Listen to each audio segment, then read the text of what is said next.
In one of my recent videos, I've demonstrated for you guys the Epiphone Les Paul Greeny. This exact one that has been upgraded. As you can see, it's shinier, it has some more stuff done to it. And now it's time to compare it to the Big Daddy, the Gibson Les Paul Standard Greeny. I'm gonna try and explain why you should go for the Epiphone, why you should choose the Gibson Standard, why you should save up and go for the R959 that I've reviewed, or just go for the more affordable Gibson Les Paul Standard Faded.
Okay, we're into the Gibson official website again, and there's a special page dedicated to Kirk Hammett from Metallica, which features models that are still for sale today. I'm assuming you all know who Kirk Hammett is, the lead guitarist for Metallica, so I'm not gonna go in further detail about that. So here's the Epiphone Kirk Hammett Greeny that I've already reviewed, you can watch this video. And here is today's video, the Kirk Hammett Greeny Les Paul Standard, and the more expensive custom shop Murphy Lab version of it. I hope that eventually I'll get my hands on one of these. There's also the Epiphone Kirk Hammett Flying V that I wanna get in purple to review, and there's also the Murphy Lab custom shop version of it. Speaking of prices, let's start with the more affordable version, which is the Epiphone Kirk Hammett Greeny. I've already reviewed this one, it retails for around $1,500, it's a great guitar. Then there's the Murphy Lab version, which retails for around $20,000 or 21,000 euro, which is still a lot in Europe. The Murphy Lab has painstakingly recreated the original guitar that Kirk Hammett owns today. Look at the cracks on that headstock. Today though, I'm not gonna explain the story of this guitar in details, I'm gonna save it up for the Murphy Lab once I get. I'm gonna talk about the more affordable, which is still not cheap, standard version for $3,400. $400. In Europe is a bit more affordable, I think it's around 2,900. I managed to get it for around 2,800, which is a decent deal, at least for a 2023 model in mint condition. And for the sake of having the official listing in my video, here it is on the screen. You can pause and read it if you like. Okay, so first there was the 50k custom shop collector's guitar that came with meeting Kirk himself. Then there was the 20k custom shop version. In 2023 the Gibson USA Greeny was introduced, and in 2024 came the Epiphone Greeny. Meanwhile, the Greeny Bookers became available sold separately. This info will become relevant later in the video, so bear with me. I'm going to start off with my subjective, unpopular opinion. First, I'm not a huge fan of Greeny as a signature guitar. I'm not going to go into details about the original guitar, just going to drop the three names most of you know. First, it was Peter Green's guitar, then it was owned by none other than Gary Moore, and last but not least, Kirk Hammett bought it almost 10 years ago and plays the hell out of it on stage. He's obsessed with this guitar. Even so, I cannot call it a Kirk Hammett signature. So what are these guitars, the Epi and the Gibson USA? I consider the Epiphone and the Gibson Standard USA as a tribute to the iconic Greeny Les Paul Standard that is owned by Kirk Hammett, or as Gibson calls them, an homage. I cannot call them a copy. Maybe the Murphy Lap guitar is close to the original, but I'm sure that it's not an absolute copy of the actual 59 guitar that got broken in God knows how many places and was in the hands of musicians creating music history with it. With that in mind, how am I supposed to judge these guitars and what am I supposed to compare them with?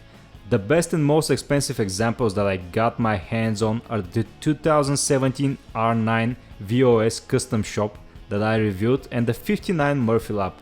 Although they are amazing guitars and holy grails for a lot of people, I have not tried an actual 59 standard, and I have definitely not tried the real Greeny guitar, so I can only judge its looks and sound. I'm also gonna give you a more affordable Gibson alternative in the end of this video. On the Epiphone specter of things, the closest I have been to the Epi Greeny are the slash signatures, which are not inspired by Gibson custom series. This means that on the Gibson side of things, I have overdone it. On the Epiphone side, I have not seen better yet. Right out of the gate, I can tell you the Epiphone Greeny is the best Epiphone Les Paul standard that I have ever tried. I have done a Gibson vs Epiphone Les Paul standard video recently with the slash Appetite for Destruction, but that was not an inspired by Gibson custom Epiphone. So this time it's different. I can tell you that it has never been closer for the Epiphone. Yeah, the Epi Greeny feels great and can give the Gibson a run for its money. I will explain the differences and similarities in the conclusion of this video. I will also try and summarize who are these guitars meant for. Unfortunately, the Gibson Greeny does not impress me with anything much, especially after I had just owned a slash Appetite for Destruction and a Vermilion guitars and tried a couple of Les Paul standards. Other than the satin finish, pretty top and some cosmetics like the mismatched knobs, no silk screen on the headstock and different tuners, it fails to impress me. I'm sure the sound is where it's at, but we have these pickups in the Epiphone and sold separately these days. Once I started playing them though, the A/B test, I understood why the Gibson is a little bit better. The Epiphone belongs to a good friend of mine who is going to demonstrate both guitars. He's upgrading to my Gibson after this video and selling the Epiphone. He did some upgrades to the Epiphone, the fretwork, polished the satin to a gloss, swapped the tuners to classic keystone and installed the EMG active boost in the neck tone pot. He's going to revert the Epiphone to original tuners and remove the boost because he's selling it, as I already mentioned. Here is his idea. He is not a Kirk Hammett fan, he just loves the feel of the neck and loves the sound of the Greeny Buckers. He just wanted to upgrade regardless if the differences are not worth it for some people. For me, it's worth it even for that beautiful AAA figured maple top on the Gibson alone. Also, regardless how good the Chinese made Epiphone is, the Gibson is made in USA with better materials, as I shall demonstrate. They are not the same guitar. In order for you to understand the differences better, please watch my Epiphone Greeny review and come back to this point of the video. I did a lot of Gibson versus Epiphone, ESP versus LTD videos, and if you watch those, you already understand what's the difference between the more expensive guitar that is made in USA and the Chinese made guitars. But let me tell you this, even I was not sure that the USA made Gibson Greeny is that much better than the Epiphone until I A/B tested both. First of all, I like the neck of the Gibson better than the Epiphone, and then in the room and in my hands the Gibson felt much better and sounded tighter and with more definition. And here's the thing, the Epiphone is already an amazing guitar. As I said, it's the best Epiphone Les Paul standard that I've tried. I was actually surprised how good the Epiphone is and how close it is to the Gibson. With that in mind, I'm gonna show you the Gibson disassembled. I'm gonna compare the necks, give you the sound clips of A/B testing both guitars, and in the end of the video, I'm gonna give you an alternative. So, let's go with that for now. And now for the specs of the Gibson. A AAA figured maple top. The Epiphone has a AAA figured maple veneer. Mahogany body, of course, higher grade than the Epiphone, and the finish is satin nitrocellulose lacquer opposed to the satin poly on the Epiphone. The neck profile is 50s vintage, slightly slimmer than the Epiphone that has a custom greeny profile. Medium jumbo frets with the fret nips. Indian rosewood fingerboard for the Gibson. The Epiphone has Indian laurel. And weirdly, the Epiphone has a long neck tenon. Nickel hardware and Grover automatics for both guitars. Although the Gibson has the ABR1 bridge, the Epiphone has the lock tone. And also the Gibson features aluminum stop bar. The good thing about the Epiphone is that it features the same Greeny Booker set of pickups, although the Gibson has a different wiring, as I shall demonstrate later in the video. Both guitars come with original hard shell cases, but they're different. Let's go with the specs. What do we have here? A one-piece mahogany body, one-piece mahogany neck, Indian rosewood fingerboard, 22 medium jumbo frets, acrylic trapezoid inlays, Grover automatic tuners, a gorgeous AAA figured maple top with nitrocellulose satin finish, ABR1 bridge with aluminum tailpiece and a set of Greeny Bookers, reverse mounted neck pickup with reverse magnetic polarity. Here's what's under the pickups. You can clearly see the separation line between mahogany body and maple top. That's a really light color of maple as well.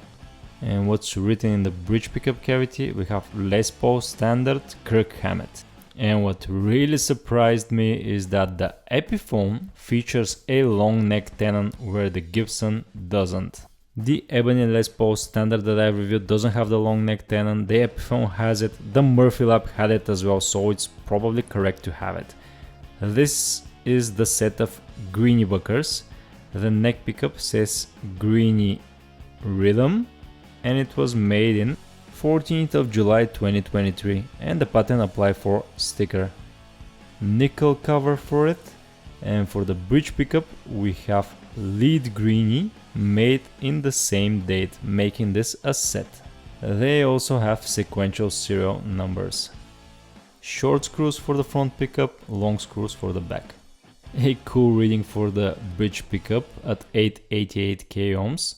Switching over to the neck, 832. This is exactly what I expect from a set of Aonico 2 pickups. Middle position 429. The poker chip for the three-way switch doesn't have anything on it. It's supposed to look like it's worn out. The traditional Les Paul controls, although the knobs are mismatched. And another thing I've noticed, the neck controls are raised above the body, the bridge are closer. This is the ABR1 bridge, although unlike the custom shop guitars that mount directly into the wood, this has metal bushings in it. So technically it's like the Nashville bridge, but in the ABR1 format. The height can be adjusted by the thumb wheels or by an Allen wrench. Gibson ABR1 on the bottom side, individual saddles, and it weighs 57 grams. The aluminum tailpiece is extremely lightweight, advanced plating on the bottom side, and I'm not gonna be surprised if it's around 35 grams. As a comparison, here is the combination of Epiphone lock-tone bridge and a tailpiece on the Epiphone Greeny, and all of the knobs are raised above the body. Ignore that they're not mismatched. The finish on the Gibson is satin nitrocellulose lacquered. It was satin polyurethane on the Epiphone, but it was polished to shine by my friend. The Gibson is probably gonna undergo the same treatment. The biggest difference in the top though is that this is an actual AAA figured maple, which is a bit reddish looking under different light, while the Epiphone features a plain maple top with a AAA flame veneer. Single ply cream binding for the body and the neck, and this is a great example of well done binding. Usually Gibson has problems with these. The rosewood fingerboard is well selected as well, and the acrylic inlays are good. I haven't applied any oil to it, I think the previous owner did. It looks great anyway. The nut is well done as well. This is overall a great example of a guitar. A satin veneer for the headstock with no Les Paul silk screen. It's supposed to represent a worn guitar that is barely visible. We have a single way traditional truss rod. Mother of pearl Gibson logo with the dotted eye, Rotomatic Grovers, and this is the truss rod bell. Has nothing written on it, it's supposed to be worn out, which is a bit weird to me. Almost makes me want to age this guitar further. Okay, both necks are made out of mahogany. However, the Epiphone features Indian laurel fingerboard, which looks like this, while the Gibson has actual Indian rosewood, which is better in my opinion. What really puzzles me though is why Epiphone went with mother of pearl inlays. You're not supposed to have mother of pearl inlays on a standard unless it's the Adam Jones. You're supposed to have this acrylic trapezoid.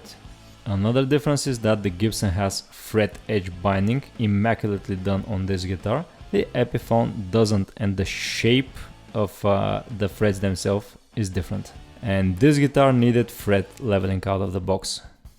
The nuts are also different on both guitars, and the truss rod covers, this is the 3-screw version on the Epiphone versus the 2-screw bell.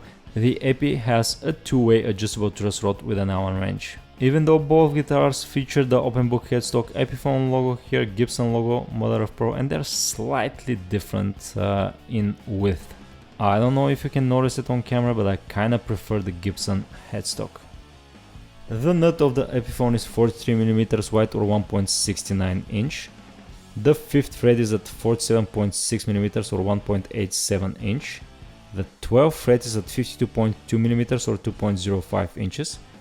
Thickness of the 1st fret is 23.2mm or 0.91 inch. Thickness at the 5th fret is 24mm, already thicker than the Gibson, almost an inch. And the 12th fret is a massive 26mm or over an inch. Now check out the Gibson. The nut is 43mm wide, same as the Epiphone. The 5th fret is at 47.8 or 1.88 inch. The 12th fret is at 52.8mm or 2.07 inches. Thickness at the 1st fret 22.2mm or 0.87, already thinner than the Epiphone. And I can assure you I felt a massive difference on the 1st, 5th and 12th frets. Check out the 12th fret on the Gibson, 24.5mm or 0.96 inch. As expected, 12-inch radius and 24.75 inch scale length, which is normal for a Les Paul. Here's the neck profile on the Epiphone, rounded off on the 1st fret, rounded off on the 12th fret as well, and feels massive. Now check out the Gibson. It's rounded off and slightly thinner on the 1st fret, but it gets flatter when you reach the 12th, that's why it's thinner. I personally prefer the Gibson neck. A full thickness body for the Gibson at 51.8mm or over 2 inches. And this is the imperial spacing of the pickups at 60mm or 2.36 inches. Now on the Epiphone, the body is slightly thinner, even though it probably has thicker finish. and the spacing of the pickups is the metric at 58 millimeters or 2.28 inches, and you can feel this difference when playing. I'm not sure how it affects the pickup. Here's what the back of the Gibson looks like. I personally prefer the feel and the color of the Gibson, even though it's not correct. The Epiphone is much more correct compared to a 59 Les Paul standard. Here's the cover for the electronics, and you have to be careful when unscrewing those. Probably the screwdriver slipped and scratched. Here's what the electronics of the Epiphone looked like before the upgrades. Maverick capacitors, CTS pots. Even though these are not orange drops, the electronics on both guitars behave similarly on A/B tests. The Gibson also features the Switchcraft 3-way switch, and check out the electronics compartment, nice and neat, hand wired in here with the plate under the CTS pots, and this time we have orange drop capacitors. I just love a neatly done electronics compartment. Epiphone should take a note and start doing that properly. It's a mess in their compartments. Here's the cover for the electronics compartment, no shielding on the backside, and this is the cover for the 3-way switch. Original strap buttons here, slightly scratched the Gibson, but that's not a big deal. Here is the plate for the output jack, black, and a Switchcraft output jack. This is not a brand new guitar, it's 2023, has been played, and it's started to lose that satin finish on the back of the neck. It gets glossier when it gets in contact with skin. This is what is supposed to happen to satin once it's played, so you can clearly see the break here. You see, gloss and satin, this is where your finger reaches. Regardless, the finish on the Gibson feels way better to me. Anyway, we have one piece mahogany neck with the wings for the headstock and made in USA. A really cool serial number that indicates that this was made in 2023, the 221st day of 2023, which is I think August the 9th, and then you have 0121. This is a really cool serial number, I love it. What I don't like are these god-awful Grover Rollomatics that have no business on a Les Paul standard headstock. My friend is gonna replace them with the vintage deluxe keystones. To make this a proper A/B test, both guitars are gonna be set in E standard with 1046 Elixir OptiWeb strings. I'm installing them on the Gibson, the Epiphone has them already. Both guitars are gonna be set similarly with the same string height and pickup height. And just to quickly explain the difference between OptiWeb and NanoWeb series of Elixir, the OptiWeb have this real feel to it because the Gore-Tex membrane on the wind is thinner, resembling an uncoated string. I'm gonna leave a little more slack and winds on these tuners than usual because these are long life strings and my friend is gonna replace the tuners. I want him to reuse these strings. And just before I move on, here is the cavity of the Epiphone after the mods. This is an EMG clean boost. Correct me if I'm wrong, I think this is around 20 decibels of boost. My friend is gonna revert it back to original though. Another difference I have noticed, the height adjustment screws for the pickups on the Epiphone are Phillips head screwdriver. They're flat on the Gibson. Here's the Gibson case, gold satin latches, 3 of them, one more over here, 4 in total, support on the bottom side, one more latch here, one more here, and another latch. Gibson logo on the top, brown Tolex. These are the 2023 cases, and same like the Gibson standard / AFD, it's a bit wider and the guitar flops a bit inside. Here's the compartment for accessories, the Gibson logo on the leather handle, and all sorts of things inside, and I'm gonna demonstrate for you. This one was made in Costa Rica.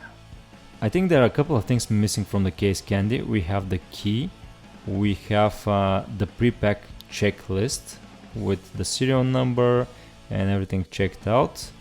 Then we have the usual stuff, the owner's manual that I've showed you on many Gibson Les Paul guitars. The Gibson Experience card, we have a cloth, and this is a scratch guard, big guard that you're not supposed to put on this guitar. I think the toolkit and the baby photo are missing, and look how the guitar flops in this particular case. They fixed it in later years. And to demonstrate the difference between the Gibson case and the Epiphone inspired by Gibson custom case, this is a smoother surface. This has some relief to it.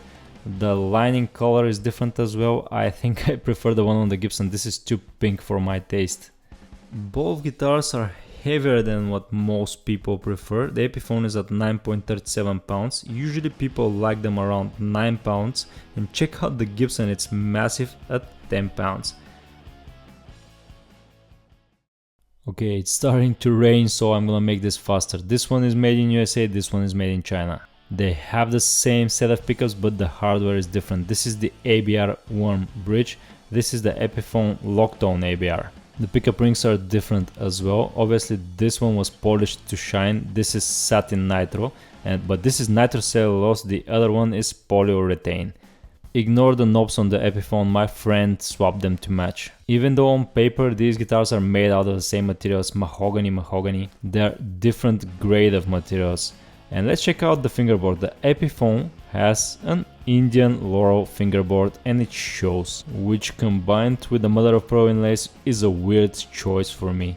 I mean, check out the Indian rosewood on the Gibson USA guitar. Why use mother of pearl inlays for a Les Paul standard? Much better and closer looking to the original 59 with the acrylic plastic ones. Both headstock have satin finished veneer. They don't have the Les Paul silk screen because it's supposed to look worn.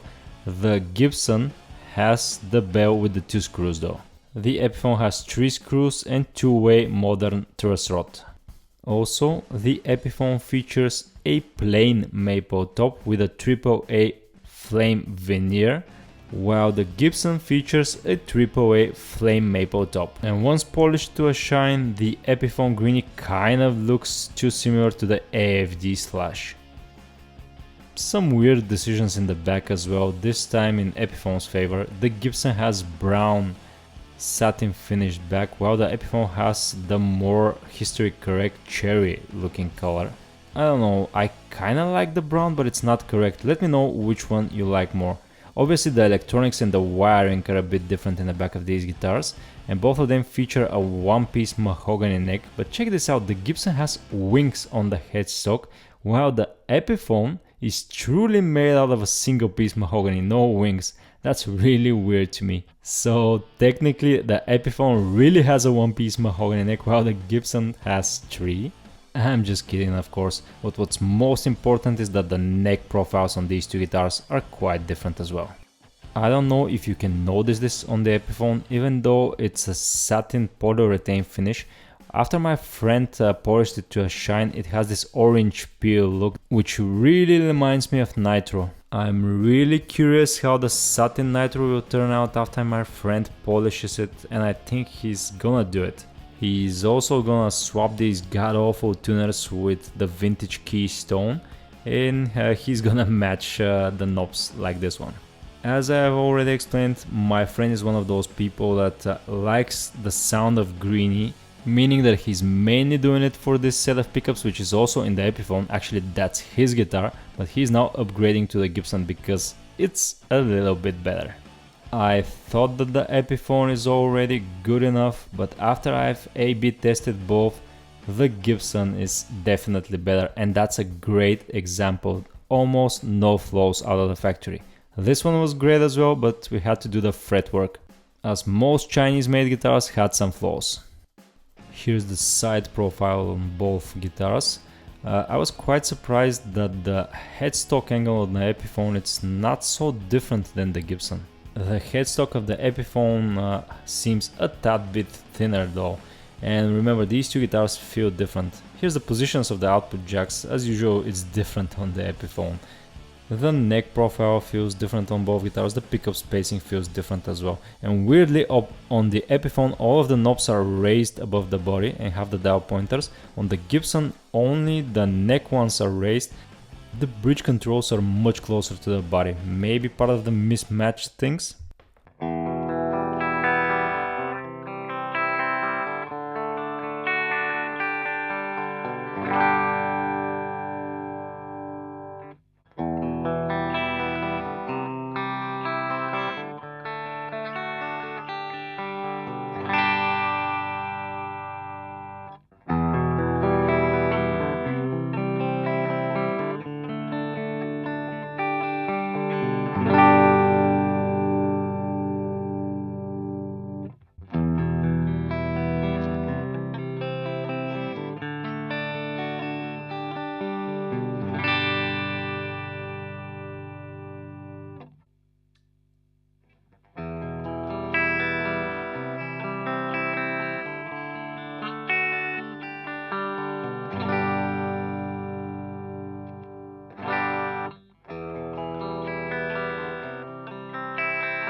How do you feel about both guitars? I can hear them in the room, I can see which one you prefer, but you tell me.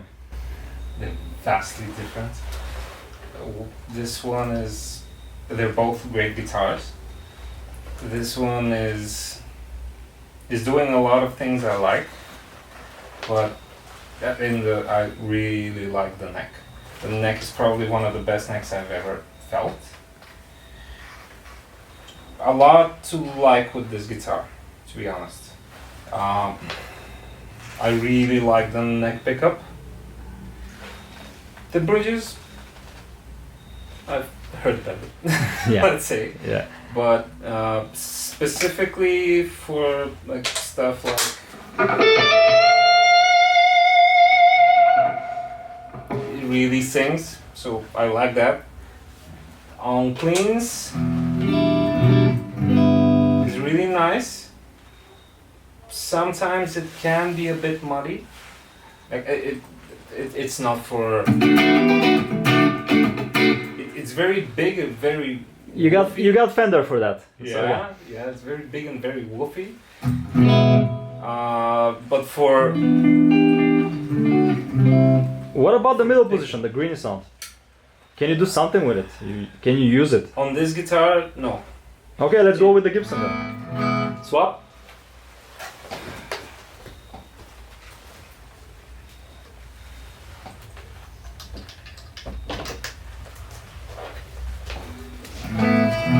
What's the difference between both in this position?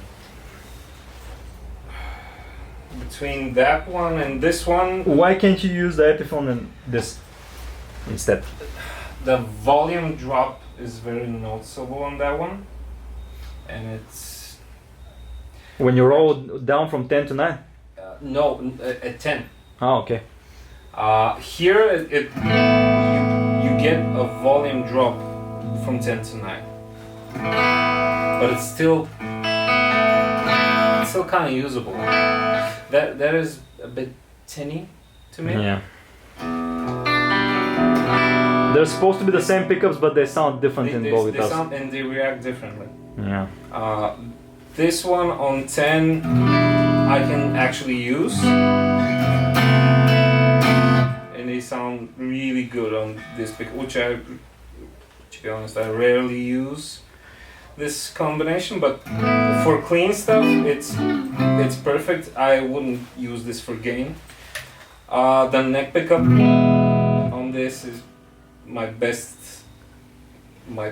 most loved feature of this guitar. There's a lot to like about this. Well, that's Greeny, the reverse mounted But pickup. yeah, this pickup is amazing. But I also like this one as well. Better than the one in the Epiphone? Much better, much clearer, and much more tighter. But that's also the whole feeling of the guitar. It reacts. Which neck do you prefer? This one. It's thinner, you know. Yes, it's thinner. I actually preferred that when I bought it. I really preferred that it's thick. This is very, very slightly thinner, but for some reason, whatever. Or satin or gloss for the finish of the back. This one is satin. Slightly but glossed over slightly time. glossy, I think, from playing. Yeah. But the profile is really comfortable in the hands. So okay, tell me, you're a person that upgraded. This is literally your Epiphone. Yeah. Now you're getting my Gibson. Yeah. Do you feel that it's worth upgrading? Was it worth it? Oh, yes. I don't really have a need for a lot of Les Pauls. I only basically just need one good one. And I've played enough Gibsons to the point where I got this because this was much better than most of them. The Gibsons. Yeah. But this is far better than this one. Maybe far better is not so much, but it is really for what this does, for what I'm looking for it's really nice. And it does exactly the thing I want, which is basically this specific tone.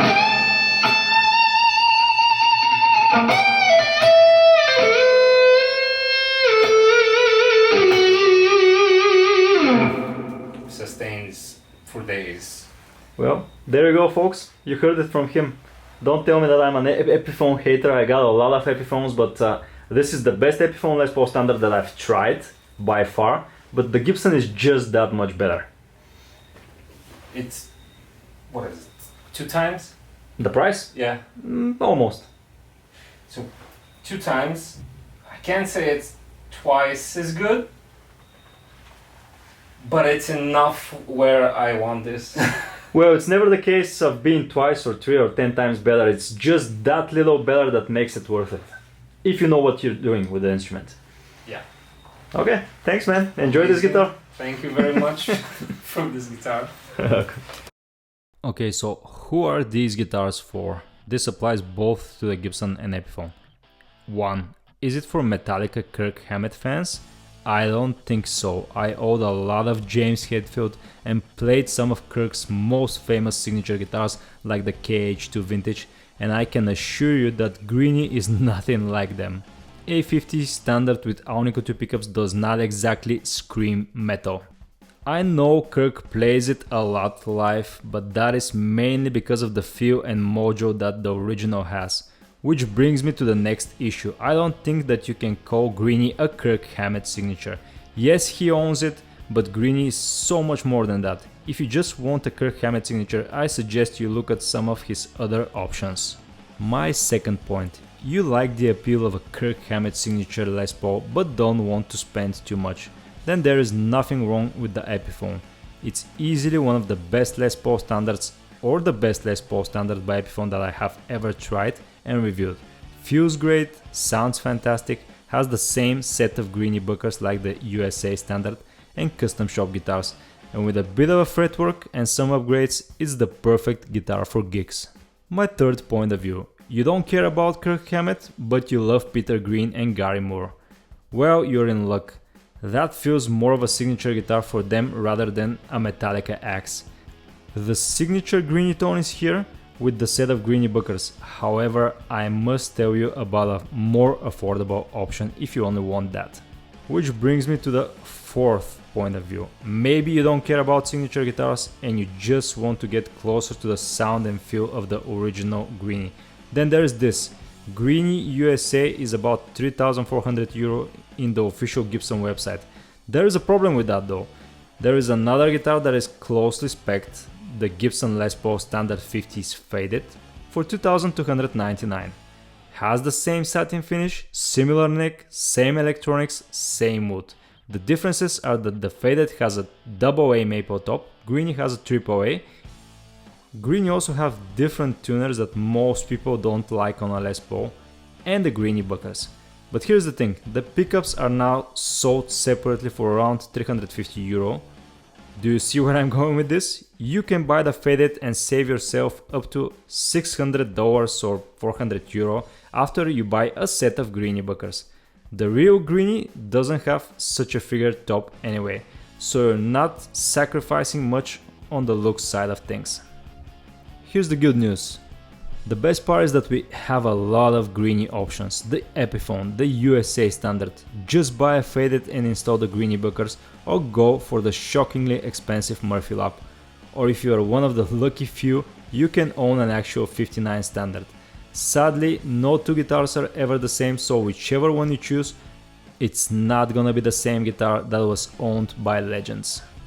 All this leaves me in a pickle about what advice I should give you. If you're on a budget and gig often in sketchy venues, go for the Epiphone. It's good enough after some care. You can even go for the standard Faded with Greeny buckers upgrade. I'm sure that someone can swing a Faded on the used market for as much as a new Epiphone Greeny costs. Doesn't even matter if it's beaten up, the real Greeny has seen all sorts of damage anyway. If you want to go for the Greeny USA standard, I also suggest you get one on the second-hand market. Euro shops have decent prices now, but it's still a bit too steep for what this guitar is. I managed to get mine for around €2,700 mint, which is okay. I urge you to try and get a better deal. If you want the feeling closer to the 59 guitars, go for a R9 custom shop Les Paul Standard 59. I have reviewed one with the true historic specs and it was an amazing guitar. Imagine a set of Greeny buckers in that. You can watch the video, I'm gonna link it above. The Murphy Lab 20K version seems like a collector's item for me, and an actual 59 is crazy expensive. But hey, if you can get one of these, you are living the life. A lot of options. The good news is that there is no wrong choice here. Whichever one you choose is up to you. I personally would go for the R9, but I'm gonna look for the exact same one that I've reviewed, the 2017 with the true historic specs. Or I would go with the 59 Murphy Lab that I've reviewed, the light aged, not the heavy aged stuff, because that's too expensive. The thing is that I don't usually like Aonico 2 pickups. I'm not a fan of the Greeny sound. It's certainly interesting. It's a versatile guitar. It sounds amazing. I've never heard a Les Paul sound like that, but it's just not my thing. So if you like 59 standards, if you like the necks of these guitars, if you like the Greeny sound, go for one of these options. Either the Epiphone, the Gibson USA standard, or the Murphy Lab thing. It's up to you.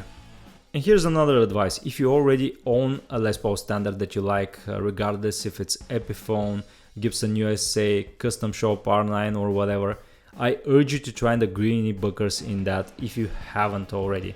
It's a really unique sound once you put it in the middle position and dial the neck volume like from 10 to 9.